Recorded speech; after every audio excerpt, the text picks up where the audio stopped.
నిర్గమకాండము 15వ అధ్యాయము 22 నుండి చివరి వరకు దేవుని యొక్క వాక్యం చదువుకుందాం. మోషే ఎర్ర సముద్రము నుండి జనులను సాగచేయగా వారు షూరు అరణ్యములోనికి వెళ్ళి దానిలో 3 దినములు నడిచిరి. అచ్చట వారికి నీళ్లు దొరకలేదు. అంతలో వారు మారాకు చేరిరి. మారా నీళ్లు చేదైనవి గనుక వారు ఆ నీళ్లు త్రాగలేకపోయిరి. అందువలన దానికి మారా అను పేరు కలిగెను. ప్రజలు మేమేమి త్రాగుదమని మోషే మీద సణుగుకొనగా అతడు యెహోవాకు మొరపెట్టెను. అంతటా యెహోవా అతనికి ఒక చెట్టును చూపెను. అది ఆ నీళ్లలో వేసిన తర్వాత నీళ్లు మధురములాయెను. అక్కడ ఆయన వారికి కట్టడను విధిని నిర్ణయించి అక్కడ వారిని పరీక్షించి నీ దేవుడైన యెహోవా వాక్కును శ్రద్ధగా విని ఆయన దృష్టికి న్యాయమైనది చేసి ఆయన ఆజ్ఞలకు విధేయులై ఆయన కట్టడలన్నిటినీ అనుసరించి నడిచిన ఎడల నేను ఐగుప్తీయులకు కలుగు చేసిన రోగములలో ఏదియో మీకు రానియను. నిన్ను స్వస్థపరచు యెహోవాను నేనే అనెను. తర్వాత వారు ఏలీమునకు వచ్చిరి. అక్కడ 12 నీటి బొగ్గలను 70 ఈత చెట్లను ఉండెను. వారు అక్కడని ఆ నీళ్ల యొద్ద దిగిరి. ప్రార్థన. పరిశుద్ధుడా మీకు స్తోత్రం. మీ యొక్క లేఖన భాగములను ధ్యానించుచుండగా మాతో మాట్లాడండి. ఈ దినాన మీరు మాకు సిద్ధపరిచిన జీవాహారమును అందించండి. వినగల చెవులు, చుచ్చే కన్నులు, గ్రహించే మనస్సునివ్వండి. పరిశుద్ధాత్మ చెప్పుచున్న స్వరమును మేము తండ్రి వినులాగున మీ చిత్తాన్ని దేవా మీ సంకల్పాన్ని మీ వాక్కుల ద్వారా మాకు ప్రత్యక్షపరచుమని యేసు నామమున ప్రార్థించి వేడుకొంచున్నాం తండ్రి, ఆమేన్. సో ఈ దినం మనం జ్ఞాపకం చేసుకునే అంశం ఏంటంటే మోషే గారు ఇశ్రాయేలు ప్రజలు నడిపించేటప్పుడు ఎర్ర సముద్రము దాటి వాళ్ళు వచ్చారు. మరి ఎర్ర సముద్రము విషయంలో జరిగింది ఎలాంటి అద్భుతం అండి? చాలా గొప్ప అద్భుతం. దేవుడు సముద్రాన్ని ఏం చేసినారు? 2 పాయలుగా చేసి ఆరిన నేలగా వాళ్ళని నడిపించారు. సో ఇంత గొప్ప విజయం వచ్చిన తర్వాత వీళ్ళ జీవితంలో జరిగిన విషయం ఏంటంటే మోషే ఎర్ర సముద్రము నుండి జనులను సాగచేయగా వారు షూరు అరణ్యములోనికి వెళ్ళి దానిలో 3 దినములు నడిచిరి. సో ఇక్కడ వాళ్ళకి గొప్ప విజయం వచ్చింది. వాళ్ళు చాలా సంతోషంగా ఉన్నారు. ఎందుకు సంతోషంగా ఉన్నారు? దేవుడు ఎర్ర సముద్రాన్ని పాయలుగా చేశారు. అలాగే ఐగుప్తీయులను చనిపోయేటట్టుగా చేశారు. సో వాళ్ళు చాలా హ్యాపీగా నడుచుకుంటూ వచ్చేస్తే ఇంతకీ ఏ అరణ్యంలోనికి వచ్చారంటండి? షూరు అనే ఒక అరణ్యంలోనికి వచ్చారు. అక్కడ వాళ్ళకి ఏం దొరకలేదట? ఏం దొరకలేదండి? నీళ్ళు వాళ్ళకి దొరకలేదు. సో అన్నము లేకపోయినా ఉండొచ్చు, కానీ నీళ్లు లేకుండా బ్రతకడం చాలా కష్టం. పైగా వీళ్ళ ప్రయాణం అంతా ఎలా? నడక మీదే వారి యొక్క ప్రయాణం కదా. సో వాళ్ళు అక్కడికి వచ్చేసరికి ఎన్ని దినాలు నడిచారటండి? 3 దినములు నడిచినట్లుగా మనం చూస్తూ ఉన్నాం. సో ఈ 3 దినాలు నడిచినప్పుడు వాళ్ళకి నీళ్లు దొరకలేదు. సో ఈ 3 దినాల్లో వీళ్ళు బాధపడతానే ఉన్నారు, అయ్యో నీళ్ళు లేవు అని. సో అక్కడ నుండి వాళ్ళు ఎక్కడికి వచ్చారంట? మారా అనే ప్లేస్కి వాళ్ళు వచ్చారు. సరే, మారాకు వచ్చేసరికి ఏమున్నాయి? నీళ్ళు ఉన్నాయి. 3 రోజులు వీళ్ళకి నీళ్ళు లేవు. తర్వాత 3 రోజుల తర్వాత వీళ్ళకి నీళ్లు దొరికినాయి. ఎలా ఉంటుందండి? చాలా హ్యాపీగా ఉంటుంది. ఎందుకంటే నీళ్ళు అనేవి ఎవరికి కావాలి? పక్షులకు కావాలి, మనుషులకి కావాలి. వీళ్ళతో పాటు ఇంకేమున్నాయి? గొప్ప జంతువులు ఉన్నాయి వీళ్ళకి. గొర్రెలు, మేకలు, ఎద్దులు, సో చాలా ఒంటెలు. మరి వాటన్నిటికీ ఏం కావాలి? నీళ్లు కావాలి కదా. సో వాళ్ళకి ఎప్పుడైతే నీళ్లు కనబడ్డాయో చాలా హ్యాపీ అయ్యారంట. తీరా వాళ్ళు నీళ్లు టేస్ట్ చేశారంట. 23వ వచనం అండి. మారా నీళ్లు చేదైనవి గనుక వారు ఆ నీళ్లు త్రాగలేకపోయారు. గోరు చుట్టు మీద ఏమొచ్చిందట? రోకటి పోటు పడిందంట. అసలే గోరు చుట్టు అంటేనే బాధకరం. దాని మీద రోకటి పోటు పడితే ఎలా ఉంటుందండి కదా. సో అలాగే వీళ్ళు 3 రోజులు వాటర్ లేకుండా సఫర్ అవుతూ ఉంటే పోన్లేరా బాబు మంచి నీళ్ళు దొరికినాయి అని హ్యాపీగా ఉన్న తరుణంలో నీళ్ళు ఎలా ఉన్నాయి? చేదుగా ఉన్నాయి. సో ఒకవేళ అదే ప్లేస్లో మనం ఉంటే ఏం చేస్తాం? ఏమండి, ఏం చేస్తాం? మనం ఏం చేస్తాం చెప్పండి? మనం కూడా సణుక్కుంటాం, తిట్టుకుంటాం. తీసుకొచ్చిన వాళ్ళని మనం ఏం చేసుకుంటాం? తిట్టుకుంటాం కదా. ఇప్పుడు సపోజ్ ఒక భార్య భర్త బిడ్డలు కలిసి ఒక షాపింగ్కి వెళ్ళారనుకోండి, వచ్చేటప్పుడు ఆటో ఏం దొరకలే, 1-2 గంటలు. ఎవరిని తిట్టుకుంటారు అక్కడ? ఎవరిని తిట్టుకుంటారు? అందరూ కలిసి షాపింగ్కి వెళ్ళమని ప్రేరేపించేది భార్య బిడ్డలు, కానీ అక్కడికి వెళ్ళాక ఎవరిని తిట్టుకుంటారు? భర్తని అందరూ తిట్టుకుంటారు కదా. అలాగే ఇక్కడ మోషే గారిని కూడా ఏం చేశారంట? అందరూ సణుక్కున్నారంట. మనం చూస్తూ ఉంటే అప్పుడు ఏమైందండి?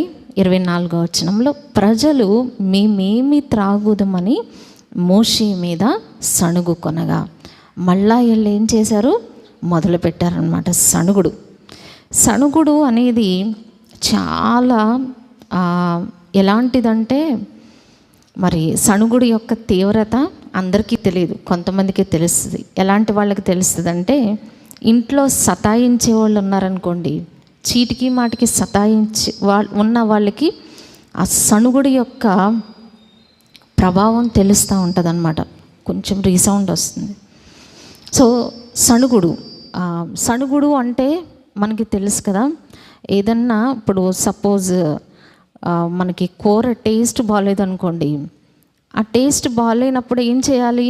ఆ కూర వదిలేసి, ఒకవేళ తిట్టుకున్నా ఆ రోజు పూట భోజనం చేసే వరకే ఆ ఇష్యూ. కానీ రోజంతా మనం దాని గురించి మాట్లాడుకుంటున్నాం అనుకోండి, ఎలా ఉంటుంది? రోజంతా ఇంట్లో వాళ్ళందరూ దాని మీద తిట్టుకుంటూ ఉంటే మనకి ఎలా ఉంటుంది? ఎలా ఉంటుందండి? మీకు ఎవరికి అలాంటి ఎక్స్పీరియన్స్ లేదేమో, అందుకని మీరు చెప్పట్లేదు కదా. బహుశా మీ ఇళ్ళల్లో అలాంటి పరిస్థితులు లేవు, కానీ మేము ఫేస్ చేసాం, మాకు తెలుసు అది. సో సణుగుడు అనేది ఎలా ఉంటుంది? చాలా బాధగా ఉంటుంది. ఈ సణుగుతూ ఉంటే ఎలా అనిపిస్తుంది అంటే, ఏదో ఒకటి జీవితాన్ని ముగించుకుంటే బెటర్ ఇలాంటి సణుగుడు మధ్యన నివసించే కన్నా అనిపిస్తూ ఉంటుంది. సణుగుడు అంత భయంకరమైనది. సో ఇశ్రాయేలు ప్రజల్లో మనం చూసేది ఏంటండి? సణుగుడు. వాళ్ళు సణిగి ఏం చేశారట?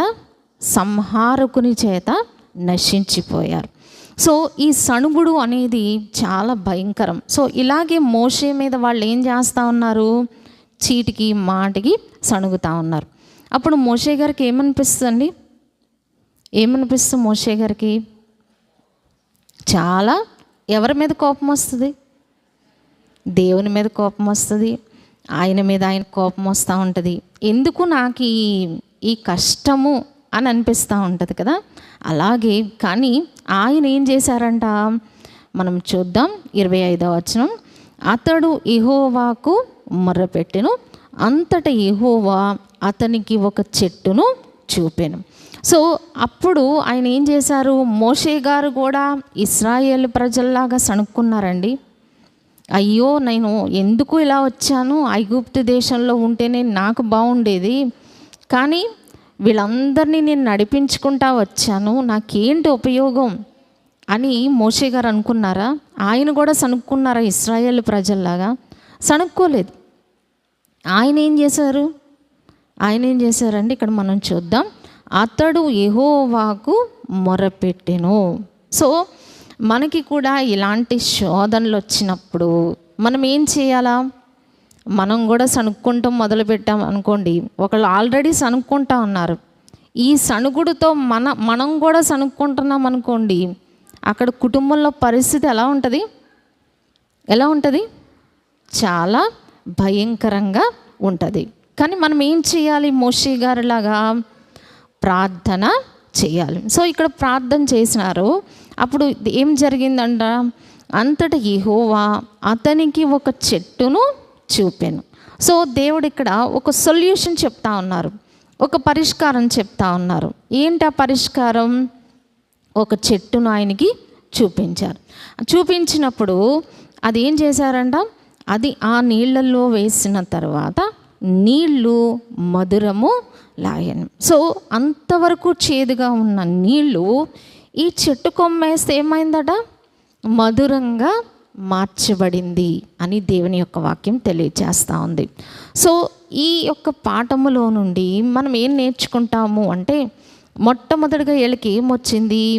ఎర్ర సముద్రము మీద విజయం వచ్చింది, ఐగుప్తీయుల మీద విజయం వచ్చింది.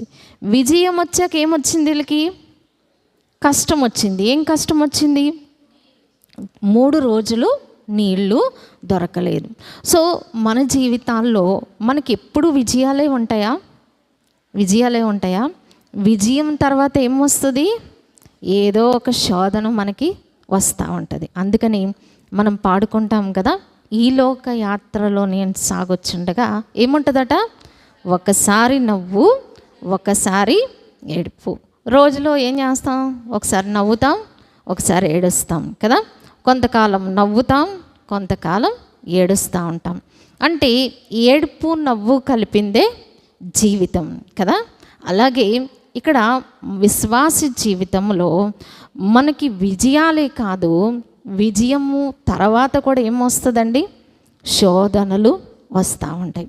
సో నాకు విజయం వచ్చేసింది కదా, ఈ శ్రమలో నేను జయించేశాను కదా, ఇంకా నా జీవితం అంతా విజయమే అనుకుంటాకలేదు. అలా అనుకున్న మరుక్షణం ఏమొస్తుంది? ఏదో ఒక శోధన మన మీద పడతా ఉంటుంది. సో ఇక్కడ వీళ్ళకి కూడా ఒక శోధన వచ్చింది. ఏంటా శోధన? అప్పటి వరకు తెగ పాటలు పాడేశారంట. ఏం చేశారంటే అందరూ డ్యాన్స్ వేసుకుంటూ, మిరియాం గారు ఏం చేశారు?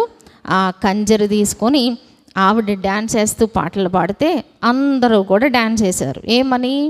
మనం పాడుకుంటాం కదా, యెహోవాను గానము చేసేదము ఏకముగా అని పాట వాళ్ళు పాడుకుంటా ఉన్నారు. ఇంత పాట పాడారు, వెంటనే ఏమొచ్చేసింది? ఇక్కడ శోధన వచ్చింది. సో ఈ శోధన వచ్చినప్పుడు ఈ 3 రోజులు నీళ్లు లేవు. సరే నీళ్లు దొరికినాయి అనుకున్న టైంలో నీళ్ళు ఎలా ఉన్నాయి? చేదుగా ఉన్నాయి. మనకి కూడా సమస్య వస్తుంది. ఆ సమస్యలో ఏదో మనం తేలిపోదాం అనుకునేసరికి అక్కడ ఏముంటుంది? ఇంకో రకమైన కొత్త సమస్య మనకి తయారవుతూ ఉంటుంది. అంటే విశ్వాస జీవితంలో ఇవన్నీ మనకి ఎదురవుతూ ఉంటాయి. ఇశ్రాయేలు ప్రజల గురించి మనం ఎందుకు ప్రభు రాయించారంటే, ఇవి ఎందుకు రాయించారట? ఇవన్నీ మనకి దృష్టాంతాలుగా, అంటే ఎగ్జాంపుల్స్గా, ఉదాహరణలుగా మనకున్నాయి అన్నమాట. సో ఒక్కొక్కసారి మన జీవితంలో ఇలాంటి కండిషన్ వచ్చినప్పుడు ఇశ్రాయేలు ప్రజలు ఏం చేస్తూ ఉన్నారు? మోషే గారి మీద సణుక్కుంటున్నారు, దేవుని మీద సణుక్కుంటా ఉన్నారు. కానీ మోషే గారు ఏం చేస్తూ ఉన్నారు? మోషే గారు సణుక్కున్నారా? ఆ సణుగుడంతా కొంతమంది బయట మగోళ్ళు ఏదైనా కోపం ఉందనుకోండి, బయట ఎవరి మీదో ఎవరితోనో సమస్య, ఏం చేస్తారో సమస్య అంతా ఇంట్లోకి తీసుకొచ్చి భార్యను కొడతా ఉంటారు, పిల్లలను కొడతా ఉంటారు, ఏమండి నానా హంగామా చేస్తూ ఉంటారు కదా. ఇవన్నీ సహజంగా జరుగుతూ ఉంటాయి. కానీ మోషే గారు అలా చేశారా? ఏం చేశారు? ఆయన దేవునికి మొరపెట్టారు. మన జీవితంలో కూడా ఇలాంటి సమస్యలు వచ్చినప్పుడు మనం ఏం చేయాలి? సణుక్కోకుండా మనము చేయాలి. ప్రార్థన చేసినప్పుడు ఇప్పుడు చేదుగా ఉన్న వాటర్ ఒక బిందులో వాటరు లేకపోతే ఒక కుండలోని వాటరు మార్చగలం. కానీ ఒక పెద్ద వాళ్ళకి నది లాంటిది ఎదురైంది. అలాంటి నదంతా చేదుగా ఉన్నప్పుడు అసలు ఎలా మారుతుందండి? మధురంగా మారుతుందా? అసాధ్యం కదా ఇది. కానీ దేవునికి సమస్తమును సాధ్యమే. కానీ మన చుట్టూ అలాంటి పరిస్థితి, అంటే ఈ సమస్యకి పరిష్కారం లేదు అని అనుకుంటాం. కొన్ని సమస్యలకి మనకి ఏమీ కూడా ఆ పరిష్కారం మనకి కనుచూపు మేరలో కనిపించదు. కానీ మనం ప్రార్థన చేసినప్పుడు ఏం జరుగుతుంది? దేవుడు మనకొక పరిష్కారాన్ని చూపిస్తారు. మొన్న శనివారం చెప్పుకున్నాం. ఏం జరిగింది? కూరంతా ఏమైందండి? విషంగా మారిపోయింది. విషంగా మారిపోయిన దానికి దేవుడు ఏం చెప్పారు? పిండి తీసుకొని రమ్మన్నారు. ఆ పిండి అందులో వేసినప్పుడు అందులో ఉన్న జబ్బంతా పోయింది. అలాగే మనము కూడా అంతే. ఎలాంటి సమస్య అయినా మనం సణుక్కోకుండా ప్రార్థన చేసామనుకోండి, గొప్ప కార్యాన్ని మనం చూడగలం. అంతేగాని చిన్ని సమస్య వస్తే ఏం చేస్తాం? మనం దేవుని మీద సణుగుడు మొదలు పెడతా ఉంటాం. కుటుంబంలో సణుగుడు మొదలు పెడతా ఉంటాం. సణుగుడు ఉంటే అక్కడ ఎవరు ఉంటారట? సంహారకుడు ఉంటాడు. కాబట్టి సణుక్కోవడం పరిష్కారం కాదు. ఏం చేయాలండి? మనము ప్రార్థన చెయ్యాలి. అప్పుడు దేవుడు ఇక్కడ ఏం చేశారంటే ఆయనకి ఒక చెట్టును చూపించారు. సో ఈ దినాన్న మనం జ్ఞాపకం చేసుకుంటా ఉన్నాము. ఆ చెట్టే ఏంటండి? యేసుక్రీస్తు వారి యొక్క సిలువ. అందుకే ప్రభువు అని అన్నారు, పచ్చి మ్రానుకే ఇలాగూ చేసిన ఎడల. అంటే యేసు ప్రభు వారిని దేంతో కంపేర్ చేసుకున్నారు? ఒక పచ్చి మ్రాను, పచ్చ చెట్టు కింద ఆయన కంపేర్ చేసుకున్నారు. సో యేసు ప్రభు వారు మన జీవితంలోనికి వచ్చినప్పుడు మనలో ఉన్న చేదు ఏమవుతుందండి? అంతా కూడా మధురంగా మారిపోయింది. అక్కడ చేదు పోవడమే కాదు, టేస్ట్ ఎలా మారినాయి అంట? స్వీట్గా మారినాయి. ఇక్కడ మనం చూస్తూ ఉంటే మధురము అంటే ఏంటండి? స్వీట్ కదా. అంటే చేదు పోవడమే కాదు, అక్కడ ఏమొచ్చింది? మధురం వచ్చింది. ఒక్కొక్కసారి మనం కూడా మరి కొన్ని పొరపాట్లు చేస్తూ ఉంటాం. మొన్న చెప్పుకున్నాం కదా, అతను ఎలాంటి ఆకులు వేశాడు? వెర్రి ద్రాక్ష ఆకులు వేశాడు కదా. ఆ ఆకులు వేసినప్పుడు కూరంతా పాడైపోయింది. అలాగే అక్కడ దేవుడు ఒక సొల్యూషన్ చూపించారు. అలాగే మనం కూడా చెప్పుకున్నాం, ఒక్కొక్కసారి అజ్ఞానంగా అవివేకంగా పొరపాట్లు చేస్తూ ఉంటాం. కానీ మనం రియల్గా అజ్ఞానంతో చేసినప్పుడు దేవుని దగ్గర ఒప్పుకుంటే ఆ పొరపాటును కూడా దేవుడు ఏం చేస్తాడండి? మనకు మేలుకరంగా దేవుడు దానిని మార్చేస్తూ ఉంటారు. అది ఒక అద్భుతం. మనం తప్పు చేయడం ఏంటి? ఆ తప్పును దేవుడు మనకి మేలుగా మార్చడం ఏంటి? ఏమండి, అది అద్భుతం కాదా? గొప్ప అద్భుతం. సో అంటే దేవునిలో మనం కొనసాగుతూ ఉన్నప్పుడు ఒక్కొక్కసారి మనకి తెలుసో తెలియకో కొన్ని పొరపాట్లు చేస్తూ ఉంటాం. ఆ పొరపాట్లు జరిగినప్పుడు కూడా నిజాయితీగా ప్రభు దగ్గర మనం ఒప్పుకొని, ప్రభా ఈ పొరపాటును నాకు మేలుకరంగా మార్చు తండ్రి అంటే దేవుడు అద్భుతకరంగా ఆ పొరపాటును కూడా మనకి చాలా అద్భుతకరమైన ఒక మేలుగా దేవుడు మార్చేస్తూ ఉంటారు. అది అనుభవించి మనం ఆలోచించినప్పుడు దేవుడు మనకి బయలుపరుస్తూ ఉంటారు. సో ఇక్కడ కూడా నీళ్లు చేదుగా ఉన్నాయి. అసలే నీళ్లు లేవు అనుకున్న సందర్భంలో నీళ్లు దొరికినాయి. తీరా నీళ్లు చేదుగా ఉన్నాయి. కానీ ఆ చేదైన నీటిని దేవుడు ఏం చేశాడండి? మధురంగా మార్చేశారు. మన జీవితాల్లో చేదైన అనుభవాలను దేవుడు ఏం చేస్తాడు? మధురంగా మార్చేస్తూ ఉంటాడు. కొన్ని అనుభవాలు మనం మర్చిపోలేం. జీవితంలో కలిగిన చేదును మనం మర్చిపోలేం. కానీ దేవుడు ఆ చేదును కూడా ఏం చేస్తాడట? మధురంగా దేవుడు మార్చేస్తాడు. అదొక మధురమైన జ్ఞాపకంగా దేవుడు మార్చేస్తూ ఉంటారు. అది చాలా గొప్ప విషయం. కాబట్టి ఇక్కడ మనం చూస్తూ ఉంటే ఇక్కడ దేవుడు వాళ్ళకి తెలియచేసింది ఏంటంటే, మరి 15వ అధ్యాయము 26వ వచనములో మనం చూస్తూ ఉంటే దేవుడు అక్కడ వారిని ఏం చేశారంటండి? 25వ వచనంలో లాస్ట్ అక్కడ వారిని పరీక్షించి వాళ్ళని ఏం చేశారు? చేదైన నీళ్ళని ఇచ్చి వాళ్ళని ఏం చేశారండి? పరీక్షించారు. మనకి కూడా ఏమొస్తుంది? ఒక్కొక్కసారి పరీక్ష వస్తూ ఉంటుంది. ఇలాంటి పరీక్షలు మనకి ఎదురవుతూ ఉంటాయి. చేదు, ఎక్కడికి వెళ్ళినా చేదే. మనుషులతో చేదు, మాటల చేదు. ఏమండి, మనము వెళ్ళే ప్రతి అడుగు ఎలా ఉంటుంది? చేదుగానే ఉంటుంది. ఎక్కడికి వెళ్ళినా మనకి ఒక ఆదరణ మాట మనకి దొరకదు. సో ఇలాంటి పరిస్థితుల్లో మనము సణుక్కోవడం మానేసి ఏం చేయాలి? ప్రార్థన చేస్తే దేవుడు ఆ యొక్క చేదును దేవుడు ఏం చేస్తాడండి? మధురంగా మార్చేస్తాడు. మరి బైబిల్ గ్రంథంలో నన్ను చేదు అనండి అన్నారు. ఎవరన్నారండి? నయోమి గారు అన్నారు. ఎప్పుడు అన్నది ఆవిడ? తన కుటుంబాన్ని పోగొట్టుకున్నప్పుడు అందరూ నయోమి అంటే ఏంటండి? మధురం. ఆవిడ పేరు మధురం. కానీ ఆవిడ ఏమనమంటుంది? నన్ను మారా అనండి అంటుందన్నమాట. సో మన జీవితంలో కూడా ఎన్ని చేదు అనుభవాలున్నా, ఎంత చేదున్నా ఆ చేదంతటిని దేవుడు ఏం చేస్తాడు? మధురంగా మార్చేస్తాడు. ఎప్పుడు? ఆయనకు ప్రార్థన చేసినప్పుడు ఆయన చూపిన చెట్టును అందులో వేశారు అక్కడ మోషే గారు. ఆయన అనుకున్న చెట్టుని వేశారండి. ఎవరు చూపించారు ఆ చెట్టుని? దేవుడు చూపించారు. మనకి కూడా మన చేదైన అనుభవాల్లో దేవుడు మనకు ఒక పరిష్కారం చూపిస్తారు. ఆ పరిష్కారాన్ని మనం ఫాలో అయినప్పుడు మనకేం కలుగుతుంది? మధురమైన అనుభూతులు దేవుడు దయచేస్తూ ఉంటారు. కాబట్టి యేసు ప్రభు యొక్క సిలువ ద్వారా మనకేం కలిగింది? మధురము కలిగింది. అందుకని ఆయన మన కొరకు ఏం చేశారట? సిలువలో ఆయన ఏం